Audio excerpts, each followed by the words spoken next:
please take your seats?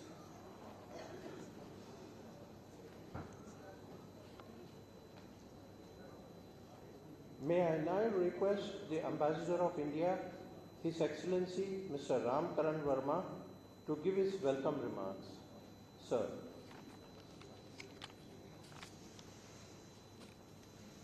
आप सभी को मेरा नमस्कार। माननीय उपराष्ट्रपति महोदय, आदरणीय श्री एम वेंकैया नायडू जी एवं श्रीमती उषा नायडू मैडम, माननीय minister of state for health and family welfare doctor Shrimati Bharati Pravin Pawar, माननीय राज्यसभा और लोकसभा सदस्यगण सर्वश्री सुशील कुमार मोदी जी, विजय पाल सिंह तोमर जी एवं Shri P Ravindranath ji, official and business प्रतिनिधि मंडल के अन्य सदस्यगण, मीडिया पर्सन, भारत मूल के परिवारगण, देवियों और सज्जनों, मैं भारतीय दूतावास की तरफ से आप सभी का हार्दिक स्वागत करता हूं। आज हम सब के लिए सबसे बड़ी खुशी और गर्व की बात है कि माननीय उपराष्ट्रपति महोदय सपरिवार हमारे बीच हैं। माननीय उपराष्ट्रपति जी का गैबोन में आगमन इस देश में किसी भारतीय वीवीआईपी की प्रथम यात्रा है। मुझे यह बताते हुए और भी बड़ा गर्व हो रहा है कि पिछले 2 साल के कोविड अंतराल के पश्चात उपराष्ट्रपति जी की पहली विदेश यात्रा है ये, और हमें इस बात का हर्ष है कि उन्होंने अपनी यह यात्रा गैबोन से शुरू की है। उपराष्ट्रपति जी की राजनीतिक यात्रा 1971 में छात्र संघ नेता से चलते हुए आज भारत के दूसरे सर्वोच्च पद पर पहुंच गई है। आपने अपने राजनीतिक जीवन में बहुत बखूबी महत्वपूर्ण पदों की शोभा बढ़ाई है। आज मैं गैबोन में रह रहे भारतीय समुदाय के बारे में भी कहना चाहूँगा कि लगभग 15 साल पहले तक यहाँ तक गिने चुने कुछ ही भारतीय होते थे, परंतु उनकी संख्या आज बढ़कर 1500 हो गई है। सभी भारतीय मिलजुल कर रहते हैं, सभी क्षेत्रीय और नेशनल लेवल के भारतीय त्यौहार धूमधाम से मनाते हैं मिलजुल कर, और अपनी मेहनत और संघर्ष से गैबोन में भारतीयों ने अपना एक विशेष स्थान बनाया है। गैबोन के स्थानीय निवासियों के साथ प्रेम और भाईचारे की भावना से रह रहे हैं और इस समाज में अपने प्रति विश्वास और सद्भाव पैदा किया है। गैबोन के आर्थिक विकास में भारतीयों की बहुत बड़ी भूमिका रही है। मुझे विश्वास है कि उनकी भूमिका आने वाले समय में और अधिक बढ़ेगी। मैं और ज़्यादा ना समय लेकर उपराष्ट्रपति जी की ओर से भारतीय प्रतिनिधि मंडल का धन्यवाद करता हूं कि उन्होंने गैबोन को अपनी यात्रा का हिस्सा बनाया, जिससे भारत और गैबोन के पारस्परिक रिश्तों को बहुत प्रोत्साहन मिलेगा। आज मैं आदरणीय उपराष्ट्रपति महोदय को आमंत्रित करता हूं कि वो भारतीय समुदाय को संबोधित करें ताकि हम उनके उद्गार से लाभान्वित हो सकें। माननीय उपराष्ट्रपति सर।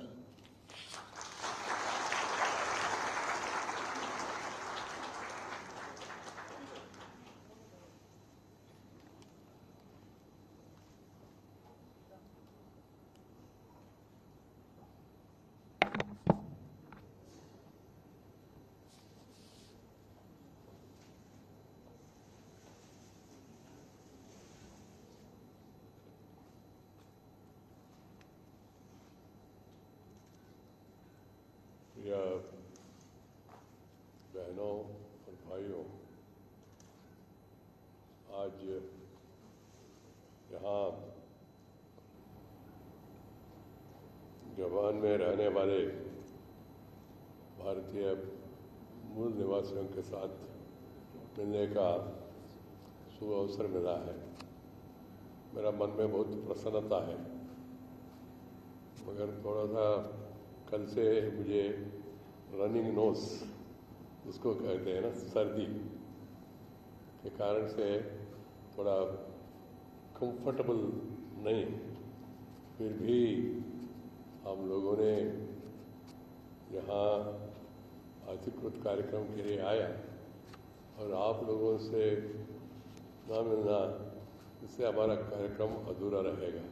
इसलिए सोच के हमने कहा भाई चलिए शाम को मिलेंगे, थोड़ी देर उनके साथ बैठेंगे, आपस में बातचीत करेंगे। I feel extremely happy to be amongst you all today, this evening, pleasant evening that way.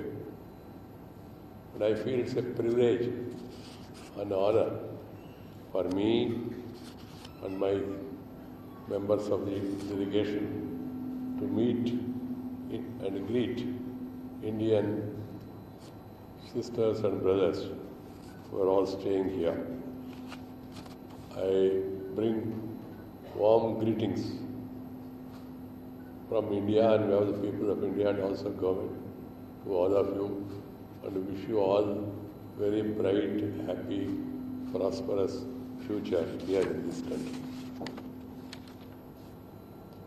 My visit, friends, makes an important milestone. As I am told, this is the first high-level bilateral visit from India to Gabon.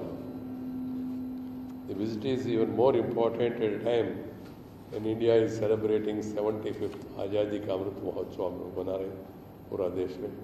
उसी संदर्भ में आज आप लोगों से मिलने का भी ये सुअवसर प्राप्त हुआ। I am delighted to visit this beautiful country, beautiful as well as beautiful also. People are peace-loving. People are peace-loving and they work hard to make progress in their life. This visit makes me delighted because this liberally the waters of Atlantic Ocean. It's really beautiful. Morning, I had an occasion to go out and have a morning walk. I enjoyed it. What impression I had in mind about Western Africa. People told me it is equally hot, if not more, than Delhi. But after coming here and going for a morning walk and spending time with our friends here, my opinion is totally changed. I am thankful to the government of Gabon for the warm hospitality they have extended to me and to my delegation. Let me share with you. Today we had a very fruitful, meaningful, constructive discussion with His Excellency, Honorable President Ali Bongo Ondimba. And I was so much impressed by his warmth and affection and his liking for India. And he has a clarity about various issues between both the countries. And he was forthcoming to say that they want to have friendship with India, they want to strengthen the bilateral relations, they want to increase and improve the trade between both the countries. It is only 1 billion as of now, but there is a great scope to increase our trade between both the countries. My dear sisters and brothers, you are fortunate that you have come here. My advice to people who go abroad is go, learn, and return. This is my advice to all people. Return back to, one is physically, if you are interested. Other is return certain portion of wealth for the sake of the motherland. I always say wherever I go, people should remember 4 things. 1, remember mother who has given you the beautiful birth. and also remember the motherland, the place which has given you this opportunity. And also mother tongue, the language that has come from mother's womb. We should profess, we should propagate, we should promote, and we should feel proud that so is our mother tongue. Either it may be Sindhi, either it may be Hindi, either it may be Marathi, Assami, Punjabi, Bhojpuri, Telugu, Tamil, Kannada. There is no dearth of language in India. So many languages. And we feel proud because of the rich cultural content of our languages. So I tell our friends also there in India, particularly the younger generation, who are very much influenced by the Western mindset. The colonial rule we had, unfortunately. We were made colony, of course. Here Gabon also was a colony for some time. And the way our culture, our language has undergone a change and priorities were changed, and now it has become a fashion for many youngsters to learn English. Nothing wrong in learning English. First, I say, first and foremost thing is, first learn your mother tongue. Speak in mother tongue. Leave the mummy, daddy culture. माँ माने अंतराल से आता है, mummy यहाँ से आता है. You try once and you will experience same also. I tell all the youngsters, your mother tongue, your language is like your eyesight. The other language which is foreign is like your spectacles. If you have eyesight, then spectacles will work. If you don't have eyesight, even reborn glass पहनने के बाद भी जुबान से कुछ आएगा नहीं. This has been our experience. So I suggest to all of you, you are here in this country, respect the rules and regulations of this country. Follow the instructions given by the government from time to time. It is our duty.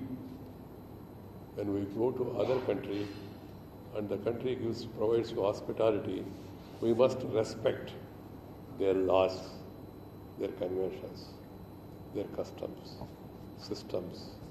But at the same time, being Bharatiya, being Indian, we should not forget our roots.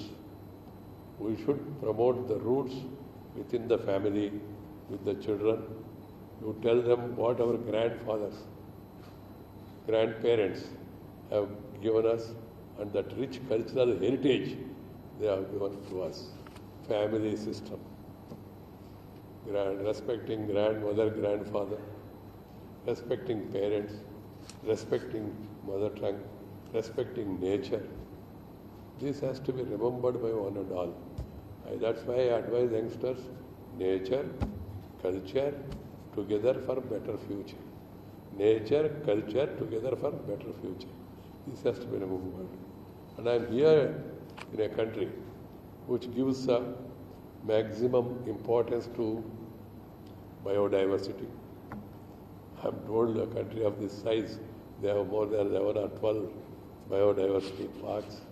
They give importance, and the world also is slowly recognizing and realizing the importance of climate change and the need to protect the climate.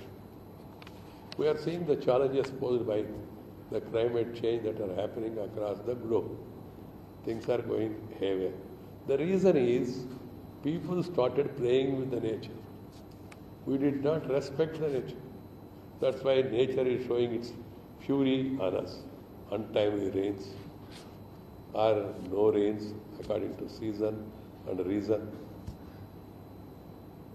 And also the other calamities, tsunamis, so many things are happening in different parts of the world. The reason is not respecting the nature. So we must all of us, being world citizens, we must rededicate ourselves to the nature, protect the nature. This is one advice I have to all our friends, Indian friends here. This country is small, population is small, area is vast. And the way they are protecting the biodiversity, protecting the nature, protecting the forest cover, 78% forest cover for 80%.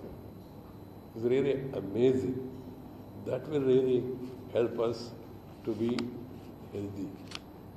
It's not important to be wealthy. It is more important to be healthy. If you are healthy, you can become wealthy. If you are not healthy, even if you become wealthy also, you will not be happy. This has to be kept in mind. So all of us should give importance to nature. Give importance, our children should be told to give importance to the lifestyle, which has undergone a change. Children are becoming a little lazy. If you become lazy, then they'll become crazy. This has to be understood by all. So, certain amount of physical fitness. If they are physically fit, then they'll become mentally alert. And also, our aim is not only to have prosperity. Our ultimate aim is happiness. Prosperity is important. Richness is important. But at the same time, happiness. That happiness index will come if you respect the nature will be kind to you. You follow the rules and regulations. Do not create problems to others and do not irritate them. You follow the rules. And then we should all think in terms of a common interest. You know that we are Indians, we are Bharatiyas, we are Hindu, that cultural identity. जो आदि काल से, वेद काल से, पुण्य काल से, पुराण काल से हमारा पूर्वजों ने दिया विरासत में हमको मिला भारतीयता, इसको कायम रखना बहुत जरूरी है. That's why India once upon a time was known as Vishwaguru. Because of advent of foreign rule, we lost some of our moorings, and then we have to again look back and go to the roots and reassert ourselves. India's civilization is one of the oldest civilizations. Egypt, Greece, Athens.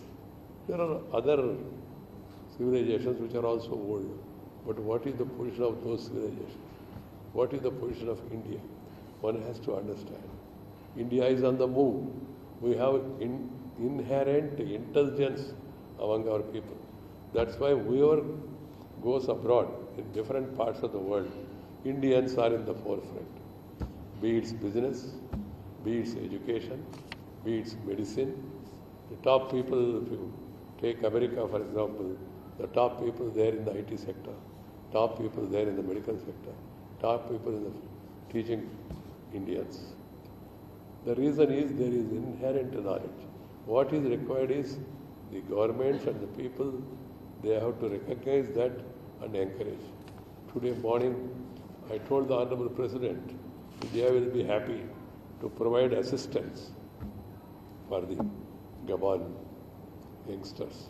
We will extend support with regard to IT. We will also provide our technology and knowledge in various sectors. We will also focus on training the officers here. Already the training process is on. We will have committed to them. We will train one more batch of the people because India is known for better administration. And I also told the Honorable President and the Prime Minister later, we had a series of meetings today. President, then Prime Minister, then External Affairs Minister, then Investment Minister just now, number of ministers. We had a luncheon meeting also. And then there was an opportunity to exchange views, understand each other's point of view, and then draw a roadmap to move forward. So I assured the Gabon leadership that we will be happy to provide skill development to the people here on a large scale by our Prime Minister, Sri Narendra Bhai Modi. You are all aware, he is leading from the front. Now India is recognized and respected worldwide, everywhere. Now India is taken note. India is not in a position to be ignored. You might have seen also in the media, our Prime Minister, though relatively young to the political space at the national level, is one of the most popular world leaders today. We should all feel proud of it, leaving politics. And India also is on the move. I had an opportunity to work under Sri Atal Bihari Vajpayee as a rural development minister, rural road connectivity, housing, massive housing, etc. And then we have now wonderful road network across the country. We also have the advantage of IT, highway connectivity, rail connectivity, tele-connectivity, television connectivity, port connectivity, political connectivity revolution that great leader Sri Atal Bihari Vajpayee has initiated. And we are seeing this effect of this march. And our Prime Minister, the present Prime Minister Narendra Bhai Modi, he stressed more on reforms. Reforms are the need of the hour. Reforms in administration, reforms in every sector in India. Because ultimately, as I told you, our aim is to make people happy. So he gave a 3-line mantra, simple. He said, reform, perform, and transform. Transformation of the nation. We must all develop a positive mindset, positive, constructive. That is very much required for a nation which is moving forward. My dear friends, today our meeting with the Honorable President Ali Bongo Ondimba, our meeting with Prime Minister Excellency Mrs. Rose Christiana Wasuka Lapuno, and also our cabinet colleagues, President of the Senate. You know that Indian Vice President is not only Vice President constitutionally to assist the President, but also presides over the upper house of Indian Parliament, Rajya Sabha. We have the dual responsibility. So we have utilized, and they also wanted to have a meeting. Mrs. Lucy Milebu Obosam, President of the Senate, and the President of National Assembly, Postam Bukubi, and other distinguished ladies and gentlemen, we were able to meet them, our counterparts in Gabon. I am impressed that Gabon has a small but active diaspora, and I am happy to note that despite being only 1,500 in number, you have made significant contribution in various fields. I compliment you all for the progress you are making here and the good name you are bringing to our country. I am happy to know that Indian cultural heritage has been kept alive by you, and most Indian festivals are celebrated by entire community together. It's a very happy thing. It is a matter of pride for all of us that Indian community enjoys a reputation of being a peace-loving community. The world badly needs peace, because peace is the prerequisite for progress. If you have tension, you cannot pay attention. This has to be kept in mind, and we should see to it that all obstacles in the process of peace keeping should be removed. I have also made it very clear to the leadership here that India, we have problem of some of our neighbors encouraging, aiding, funding, training terror. Terror is the enemy of humanity. Terror has no religion. It will destroy everybody, including the people who are perpetuating it. So that has to be kept in mind. We should all join together and work for peace and move for the progress. My dear friends, you might have heard about the initiative taken by Indian government. Post-COVID, people thought India will be shattered, but we withstood. Thanks to our scientists, doctors, our medical staff, they have done a wonderful duty during the COVID crisis and were able to minimize the damage. Not only that, India has given medicines and also vaccine to more than 150 countries across the globe. Because We have that wisdom and talent, and we believe in the philosophy of share and care. Share and care is the core of Indian philosophy. Vasudhaiva Kutumbakam. Sarve Jana Sukhino Bhavantu. So our attitude should be always like that. We should help others so that they also help the other neighborhood. Because of the digital platform created by the government, our exports effectively handle the new COVID-19 cases, and successful implementation of our vaccine campaign have empowered opening up and recovery of our economy earlier this year. Vande Bharat mission was successfully undertaken by India to repatriate millions of Indians stranded abroad, which is the largest such evacuation operation ever carried out by our government. Similarly, our vaccination drive against COVID-19 is one of the largest vaccination drives in the world. We also played a proactive and responsible role in the global fight against COVID-19 pandemic. We have, initial days, we have supplied medicines such as hydrochloroquine, paracetamol, and other medical items to over 150 countries. We also shared our healthcare experience and expertise with the partner countries in our neighborhood and Africa. This was followed by Vaccine Maitri, under which we supplied over 178 million doses of made in India vaccine, Covishield and Covaxin to 96 countries as well as to the United Nations. Today I can share with you discussion with the President and also the Prime Minister. We have impressed upon them the need to restructure United Nations.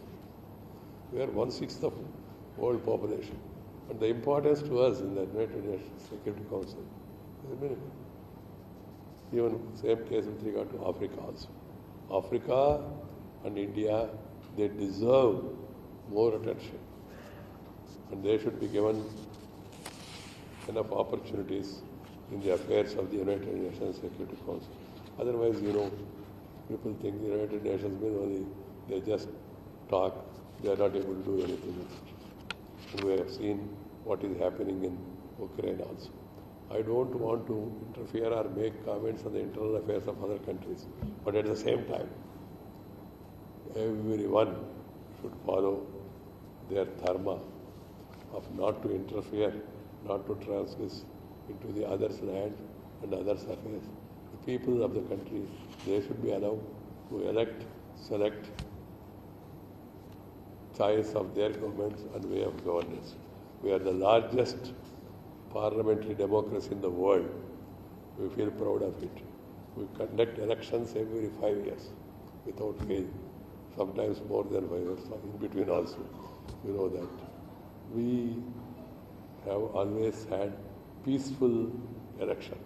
That is the speciality of our system. And we hold elections regularly. And that's why we are able to get an able leader and a stable governance. The agriculture, which is the backbone of Indian economy. 60% of the people even now depend on agriculture.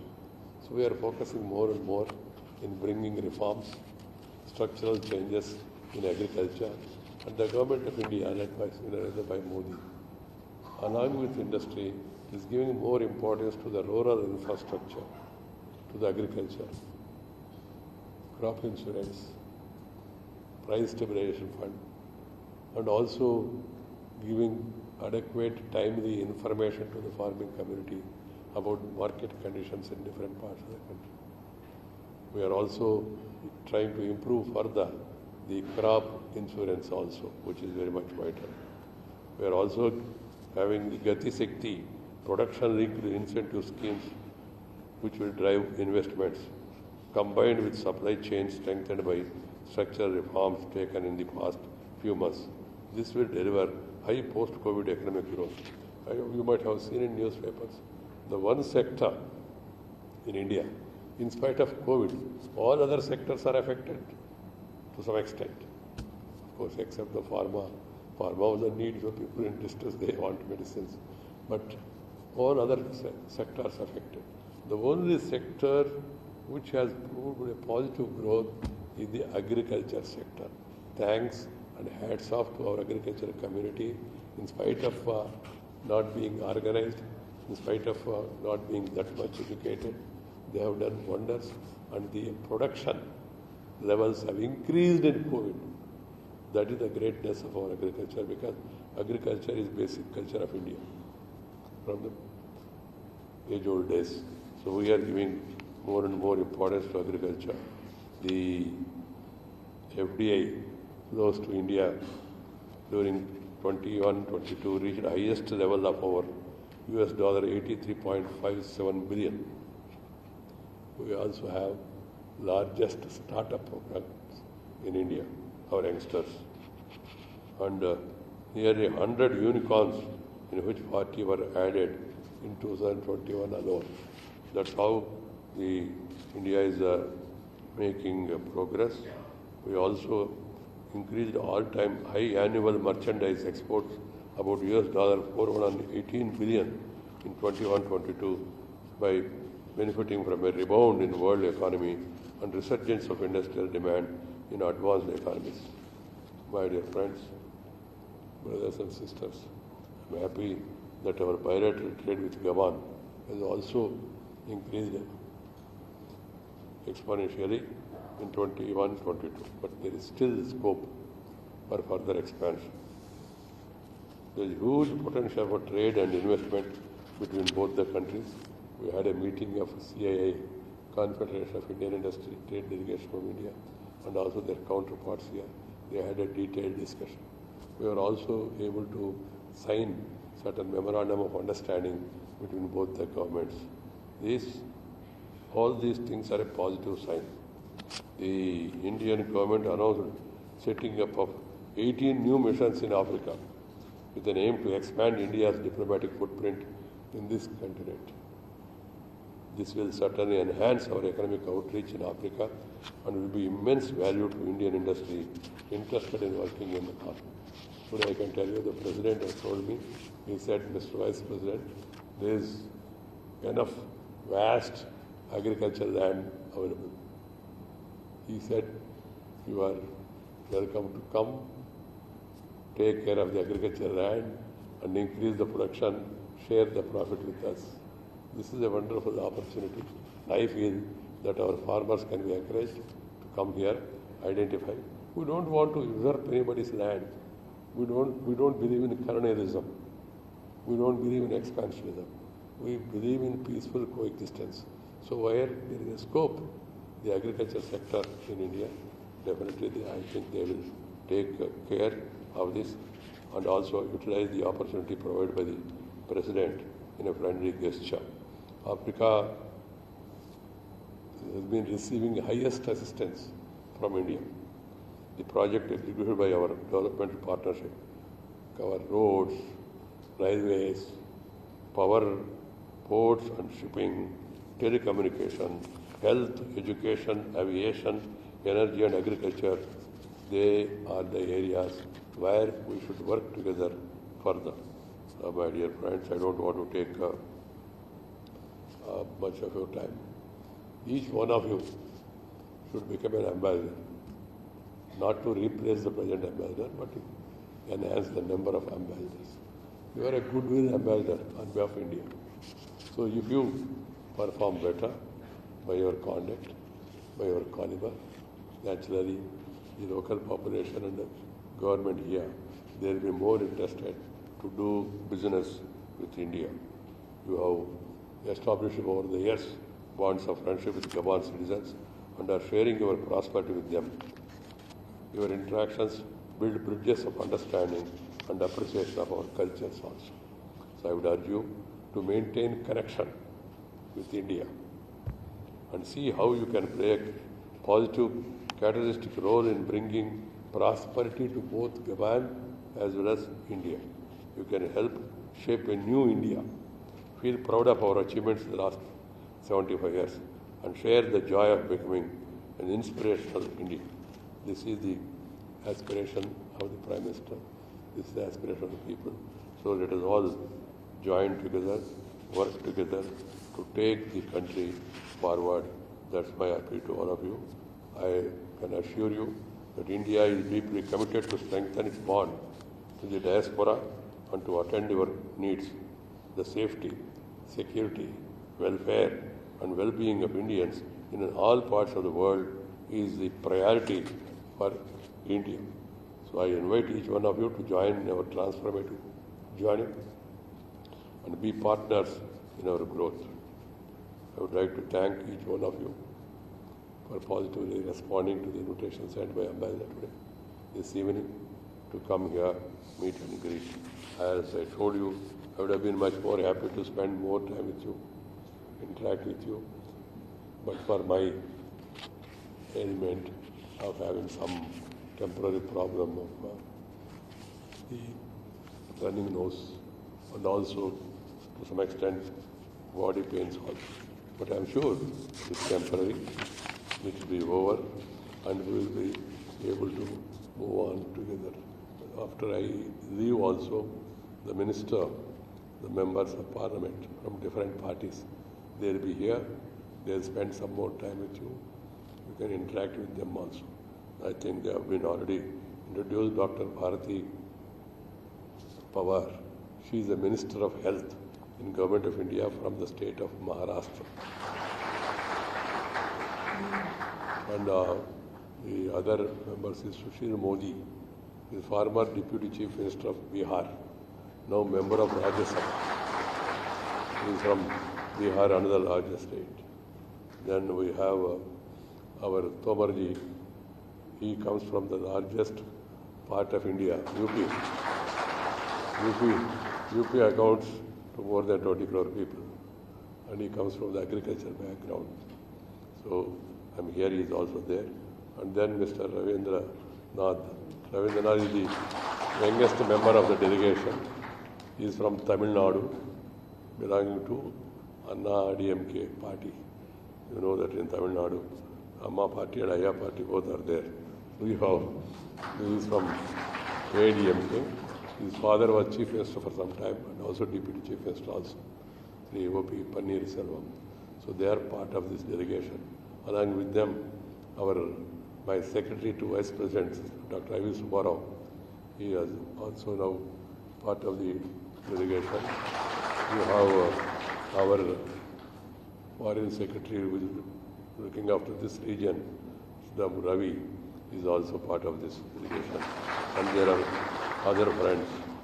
I would like to thank once again our Ambassador, Sri R.K. Verma, senior and other senior officials for organizing this wonderful evening. All the best to all of you. Namaste.